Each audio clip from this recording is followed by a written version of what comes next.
అత్యంత ఆదరణ పొందుతున్న #1 premium range beauty products ARM pearl beauty. Online మోసాలు సర్వసాధారణమైపోయాయి. కాస్త అమాయకంగా కనిపిస్తే చాలు బ్యాంక్ అకౌంట్లు ఖాళీ చేసేస్తున్నారు. అంతా ఇంత అని తేడా లేదు, అందిన కాడికి దోచేస్తున్నారు. లాటరీ తగిలిందని, జాబ్ వచ్చిందని, మీ బ్యాంక్ అకౌంట్ డియాక్టివేట్ అయ్యిందని, ఇలా ఎన్నో రీజన్స్ చెప్పి మన డీటెయిల్స్ తీసుకొని ఈజీగా డబ్బులు లాగేస్తున్నారు.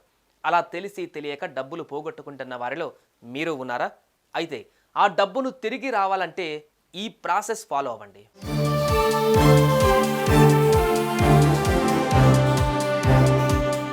సైబర్ కేటుగాళ్ల మాటలు నమ్మి డబ్బులు పోగొట్టుకున్న వారు ఎంతో మంది ఉన్నారు. ఫోన్ ద్వారా customer ID, net banking password, ATM pin, OTP, CVV వివరాలు తెలుసుకొని బ్యాంకు ఖాతాల నుంచి డబ్బులు కాజేస్తున్నారు. ఇక మన పేరు, మన నెంబర్తో మరో కొత్త సిమ్ తీసుకొని ఓటీపీలు దానికి వచ్చేలా చేసుకొని లక్షలు దోచేస్తున్నారు. అలా డబ్బులు పోగొట్టుకొని తల పట్టుకొని పోలీసులను ఆశ్రయిస్తున్నారు. కానీ అప్పటికే అక్కడ వందలాది కేసులు నమోదై ఉంటున్నాయి. ఇక డబ్బులు తిరిగి వస్తాయో లేదో అనేది కూడా ప్రశ్నగా మారుతుంది. అలా డబ్బులు పోగొట్టుకొని ప్రాణాలు తీసుకున్న వారు కూడా ఎంతోమంది ఉన్నారు. వారిలో మీరు ఉంటే ఈ వీడియో పూర్తిగా చూడండి.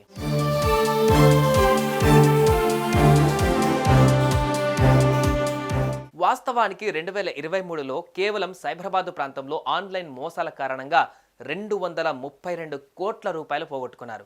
2022తో పోలిస్తే ఇది 3 రెట్లు అధికం. కాగా ఇటీవలే బాధితులకు 85.05 కోట్ల రూపాయలు చెల్లించగా వాటిలో 37 కోట్లు సైబరాబాద్ కమిషనరేట్ పరిధిలోని కేసులకు సంబంధించినవే.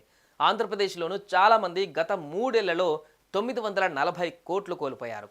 అందులో తిరిగి రాబట్టింది కేవలం 8.26 కోట్ల రూపాయలు మాత్రమే.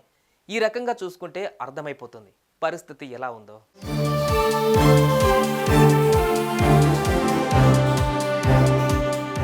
ఒకవేళ మీ బ్యాంక్ పర్సనల్ డీటెయిల్స్ ఎవరికైనా ఇస్తే లేదా వాటిని దుర్వినియోగం చేసి ఎవరైనా డబ్బులు దోచుకుంటే కాస్త ఓపికతో ఈ ప్రాసెస్ ఫాలో అవ్వండి. మీరు డబ్బులు పోగొట్టుకుంటే ముందుగా 1930 హెల్ప్ లైన్ నెంబర్కు కాల్ చేయండి. మోసం జరిగిన 2 గంటల్లోపే ఫోన్ చేస్తే బెటర్. అలా మనకి ఓ టోకెన్ నెంబర్ ఇస్తారు. దాన్ని బ్యాంక్ అధికారులకు తెలియజేస్తే వారు అకౌంట్ను హోల్డ్లో పెడతారు. ఒకవేళ అప్పటికే నగదు ట్రాన్స్ఫర్ అయి ఉంటే ఏ బ్యాంకు ఖాతాలోకి డబ్బు వెళ్ళిందో దాన్ని ఫ్రీజ్ చేస్తారు. దీంతో నేరగాళ్లు డబ్బులు విత్డ్రా చేసినా, క్రిప్టో కరెన్సీలోకి మార్చినా దాన్ని తిరిగి పొందడం కష్టమవుతుంది. దీంతో ఒక్కసారి లాభం లేక డబ్బులు కాజేసిన వారే బాధితులకు ఫోన్ చేసి బ్యాంకు సిబ్బందిలా మాట్లాడి పోయిన డబ్బులను తిరిగి వచ్చేలా చేస్తామంటూ ఆ అకౌంట్కు సంబంధించిన మరింత సమాచారం అడుగుతారు. అప్పుడు కూడా మోసపోతే అకౌంట్లో ఉన్న డబ్బును కాజేస్తారు.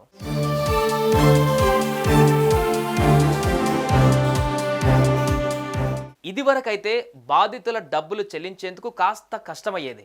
కానీ ఇప్పుడు మాత్రం కేంద్ర హోంశాఖ ఆధ్వర్యంలో 4 ఏళ్ల క్రితం ప్రారంభమైన Indian cyber crime coordination centre కొత్త విధి విధానాలను రూపొందించింది.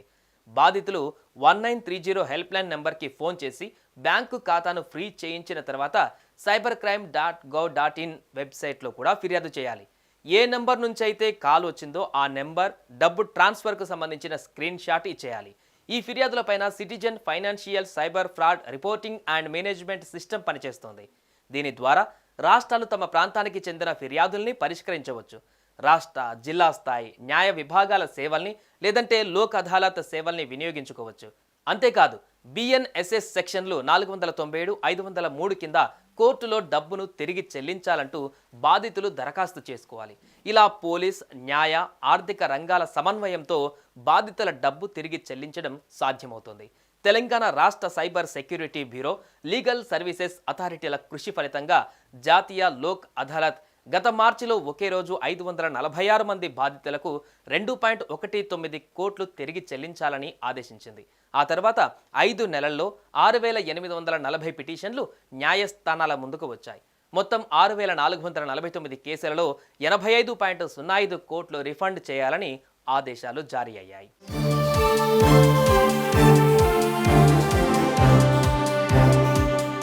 ఈ ప్రాసెస్ కంప్లీట్ చేస్తే మీ డబ్బులు మీకు వచ్చే ఛాన్స్ ఉంటుంది. కాబట్టి కాస్త ఆలోచించండి.